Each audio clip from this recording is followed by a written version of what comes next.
À partir du moment où j'ai senti l'élan de créer ces podcasts et où je me suis dit, ok, c'est le moment, je sens que ça me fait vibrer, que je suis aligné avec l'idée, je surfe sur la vague pendant qu'elle est là.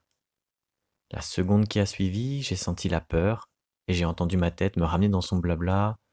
J'aimerais que pour cette première fois ce soit beau, ce soit propre, bien dit, presque déjà professionnel, intéressant ou au moins mignon, quelque chose qui marque les esprits de façon positive.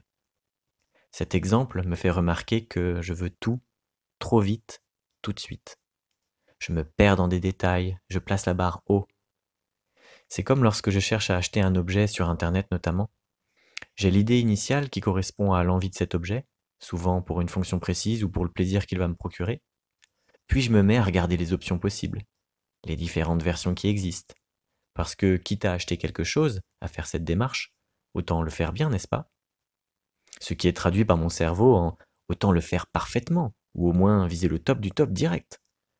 Alors je passe de longues minutes, ou plutôt des heures, à chercher sur Internet, me renseigner, comparer, peser le pour et le contre, chercher l'occasion du siècle.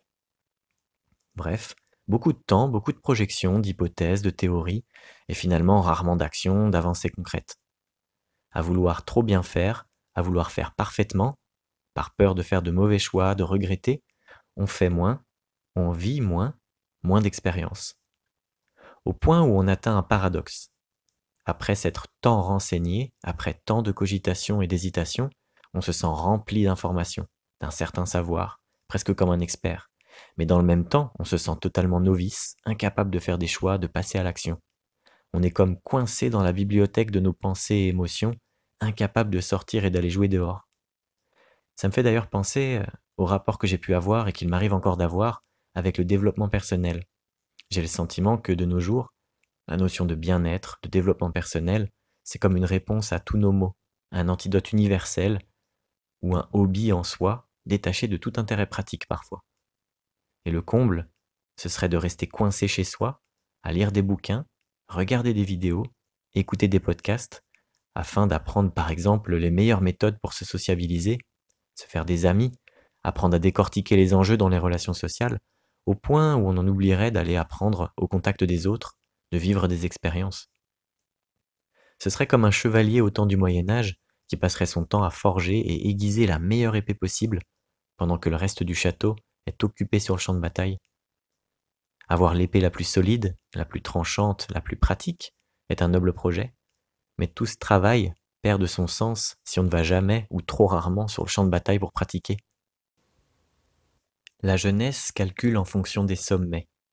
Or, il s'agit de renoncer à de telles visées, pour savoir, en toute certitude, que nul effort véritable ne demeure sans fruit. Les échecs n'enlèvent pas la valeur des efforts accomplis. Car les jeunes vivent dans l'idée que rien n'a de valeur, sinon la conquête de la cime, et de la cime la plus haute, comme s'il en existait une.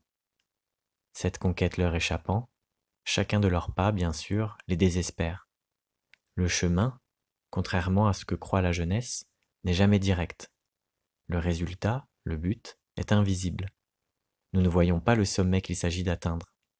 Nous ne voyons qu'un panneau indicateur qui nous attire sur le chemin. Dans le meilleur des cas, nous apercevons un sommet secondaire, sans importance aucune. Mais sur le chemin, nous trouvons des pierres précieuses. Nous voyons le sommet dont la vérité grandit sans cesse, le chemin lui-même, notre but véritable.